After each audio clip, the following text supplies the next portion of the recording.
Oke teman-teman, jadi banyak banget yang nanya ke saya kalau misalnya bikin software, itu kira-kira mau arsitekturnya apa? Microservice dulu atau monolith dulu?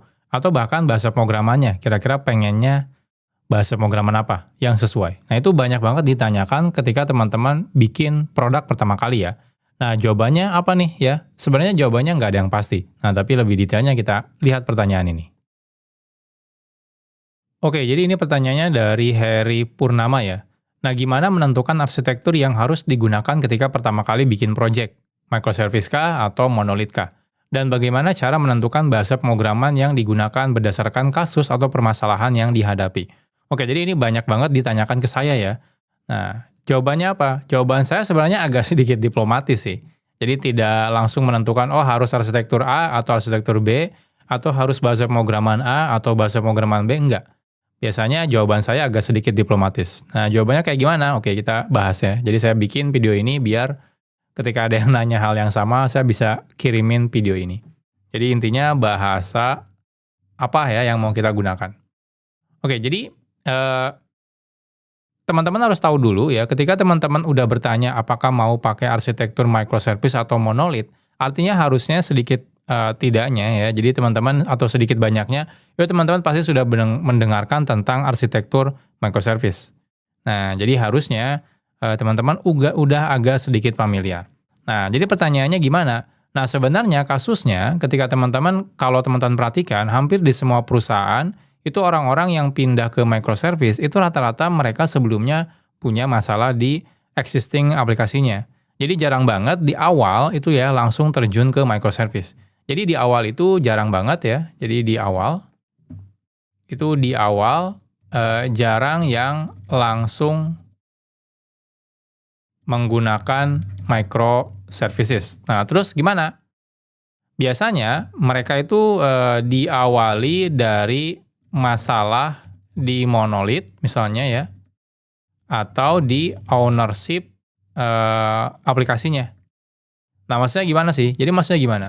Jadi sebenarnya kalau baru teman-teman bikin project-nya baru beneran awal, bisnisnya baru mulai ya.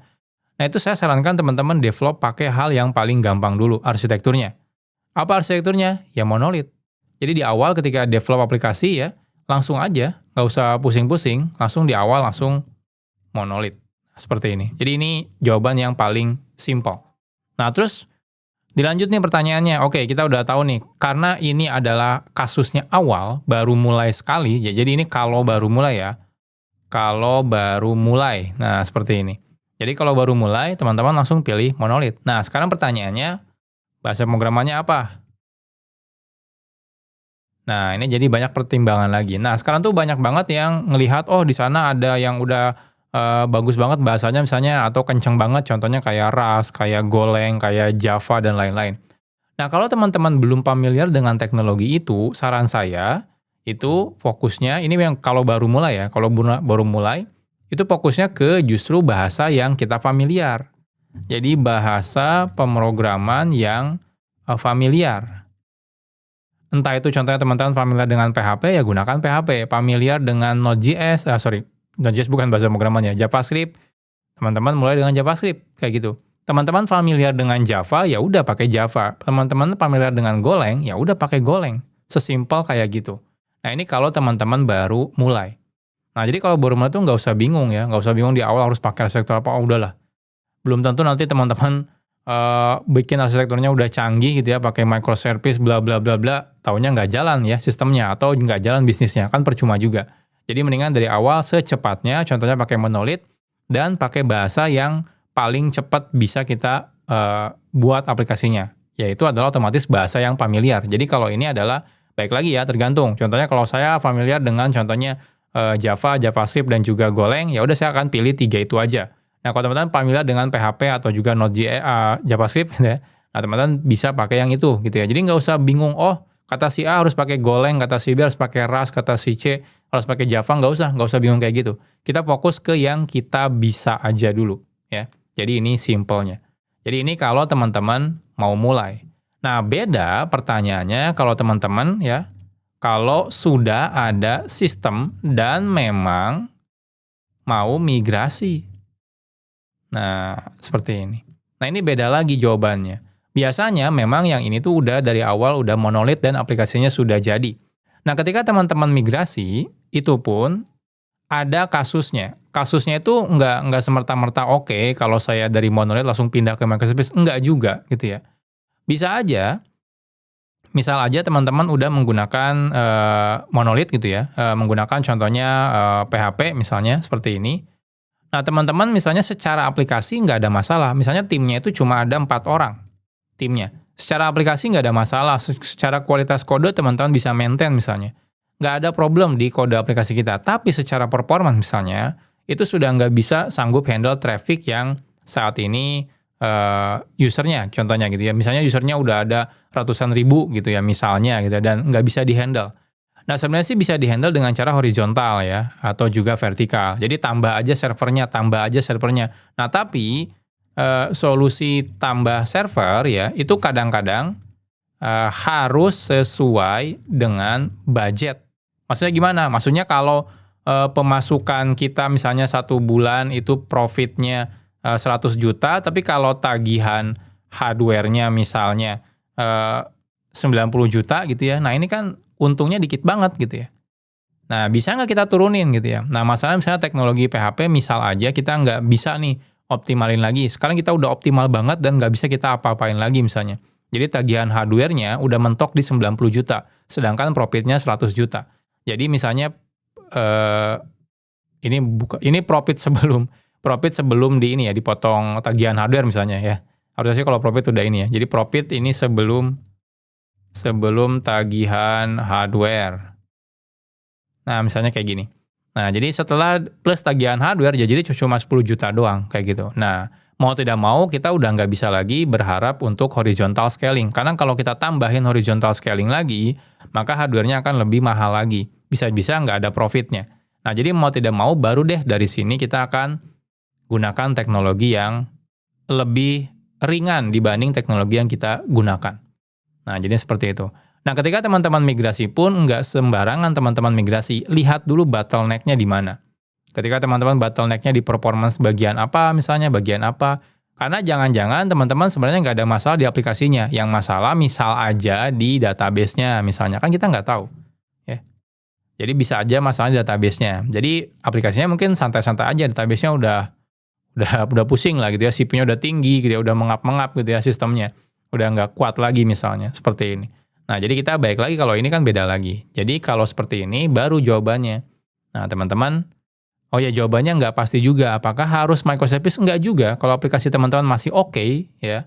Nah, itu teman-teman mungkin cuma tinggal lihat database-nya oke atau enggak. Kalau database-nya ternyata udah nggak oke, baru pindah database. Kalau database-nya masih oke, ternyata memang aplikasinya, nah kita lihat lagi, apakah aplikasinya itu gara-gara teknologinya. Kalau gara-gara teknologinya kayak PHP ini contohnya misalnya, ya teman-teman bisa cari ya, teman-teman tinggal riset deh kira-kira ya. Banyak kok teknologi yang lebih ringan contohnya dari PHP ya.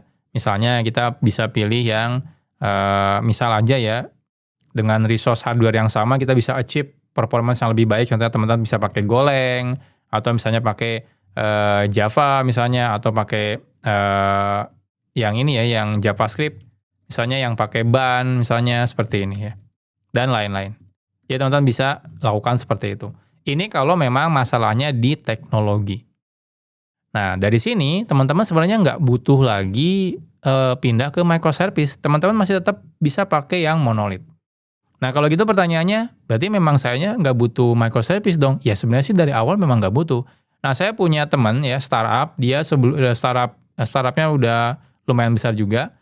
Itu dari awal mereka pakai PHP dan framework-nya adalah kode igniter. Nah, habis itu setelah growth tinggi ya, nah itu mulai keteteran ya sistemnya, nah, dan mulai nggak kuat lagi aplikasinya, maka dia migrasi ke Golang.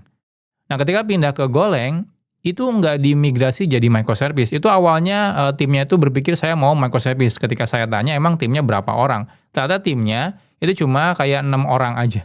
Kalau 6 orang kan kayaknya nggak make sense, ngapain microservice gitu ya, cukup monolith aja, tapi teknologinya coba diganti. Akhirnya database-nya diganti dari MySQL waktu itu ke CockroachDB ya, yang lebih bisa distributed, lalu bahasa programnya juga pindah dari PHP ke Golang. Nah sekarang, dengan tetap monolith ya, tapi teknologinya baru semua, dan itu bahkan bisa lebih optimal lagi. Dan orangnya masih sama gitu ya. Nah, seperti itu. Nah, terus pertanyaannya bahasa apa nih yang kita pilih ketika mau pindah dari teknologi lama ke teknologi baru? Nah, saya tidak rekomendasikan salah satu teknologi. Saya lebih rekomendasikan timnya itu akan komitmen belajar teknologi apa. Nah, tapi baik lagi ya, teknologinya harus yang lebih baik secara performa dibanding bahasa sebelumnya. Contohnya sebelumnya PHP, teman-teman di sini kan ada banyak opsi nih. Misalnya ada Golang, Java, JavaScript yang pakai ban misalnya, atau Rust dan lain-lain. Nah, itu dari teman-temannya, dari timnya itu harus komitmen. Oke, nanti kita rembuk, misalnya habis itu diskusi kira-kira mau pakai apa. Misal ditentukan, oke deh, kita karena sebelumnya pakai PHP dan sudah terbiasa misalnya pakai JavaScript karena untuk front end-nya, gimana kalau kita pakai JavaScript dan ban misalnya. Nah, akhirnya kalau misalnya dari tim udah sepakat, ya udah tinggal pakai JavaScript dan juga ban. Atau misalnya dari teman-temannya, dari timnya, oh kita pengennya pakai Golang aja walaupun bahasanya beda, tapi kayaknya belajarnya nggak terlalu lama. Ya udah, pakainya yang Golang aja. Jadi simpel gitu. Jadi baik lagi timnya maunya apa. Jadi jangan dengar kata orang ya, tapi lebih baik timnya berembuk, kira-kira komitmen mau belajar apa. Kenapa? Karena ketika kita pindah teknologi itu adalah long term commitment ya. Jadi komitmen jangka panjang. Karena nggak mungkin kalau teman-teman cuma dengar kata si A, akhirnya coba, dengar kata si B, akhirnya coba gitu ya. Itu masalahnya kalau misalnya ada masalah tengah jalan, itu problemnya kita udah terlanjur pakai komitmen jangka panjang. Nah, itu bisa bahaya kalau tengah jalan kita nyesel gitu ya. Contohnya pilih pakai Rust. Ternyata tengah jalan, loh kok ribet gitu ya. Capek codingnya, akhirnya kita putus asa gitu ya misalnya. Dan itu masalahnya udah terlanjur jalan jauh. Nah, itu problem lagi. Jadi dari awal tuh timnya harus benar-benar menentukan kira-kira mau komitmen apa. Nah, jadi kalau timnya kecil, saran saya tetap aja di monolith tapi tinggal ganti teknologinya. Nah, terus kalau gitu nggak perlu microservice. Memang nggak perlu. Kecuali timnya growth ya. Jadi timnya berkembang, mulai banyak. Nah, itu baru kita migrasi ke microservice. Jadi misalnya tadinya timnya ada 4, nah sekarang tiba-tiba timnya berubah nih jadi misalnya 25 orang. Nah, kalau 25 orang ya, kita coding di satu code base yang sama ya, di satu aplikasi monolith, nah itu ribet banget. Tiap hari pasti changes-nya banyak banget.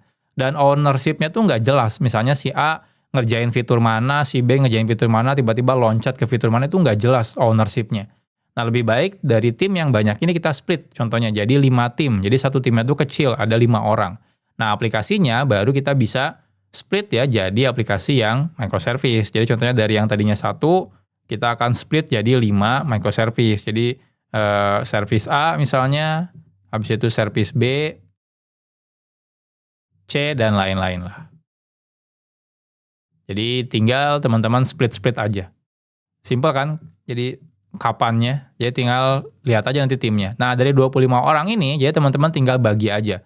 Misalnya ini anggap aja ada 3, berarti di sini misal kita bagi di sini ada 8 orang misalnya. Walaupun 8 orang masih kebanyakan sih kayaknya. Kecuali gede ya, ini 8 orang ya, dan sebagainya lah. Ini 8 misalnya, dan seterusnya. Nah, atau ya paling bagus contohnya ada 5 microservice, nanti 5, 5, 5, 5 semua, selesai. Jadi simple, kayak gitu. Jadi untuk microservice itu bukan cuma hal teknis, tapi lebih ke hal non-teknis, kayak ownership dari timnya. Nah, dengan seperti ini udah jelas ya, jadi A itu dipegang sama tim yang pertama, B tim yang kedua, dan seterusnya. Nah, jadi seperti ini cara menentukan kalau biasanya saya rekomendasiin teknologi apa. Jadi sebenarnya sih saya bukan rekomendasiin satu teknologi, tapi lebih ke nge-guide ya, memandu si timnya kira-kira biar bisa mutusin sendiri mau teknologinya apa. Dan baik lagi, tekniknya seperti ini. Jadi di awal, teknologinya bukan masalahnya. Kalau teknologinya memang masalahnya, silakan ganti teknologinya. Kalau database-nya masalahnya, ganti database-nya. Nah, tapi untuk menentukan apa yang dipakai, database atau bahasa pemrogramannya, harus komitmen dari timnya. Nah, kecuali kalau timnya sudah growth, baru kita mulai migrasi ke microservice. Dan itu pun nggak big bang, tiba-tiba langsung bikin 30 microservice, enggak. Kalau timnya cuma ada misalnya 20, ya udah maksimal 4 microservice aja dulu gitu ya. Jadi nggak usah yang tiba-tiba bikin 30 microservice, itu kebanyakan. Jadi satu tim kalau bisa nggak ngehandle terlalu banyak microservice. Harapannya ya biar kita nggak pusing ya ketika maintain si project-nya. Jadi ini strategi ketika saya mau milih arsitektur atau juga teknologi atau bahasa pemrograman yang mau saya gunakan.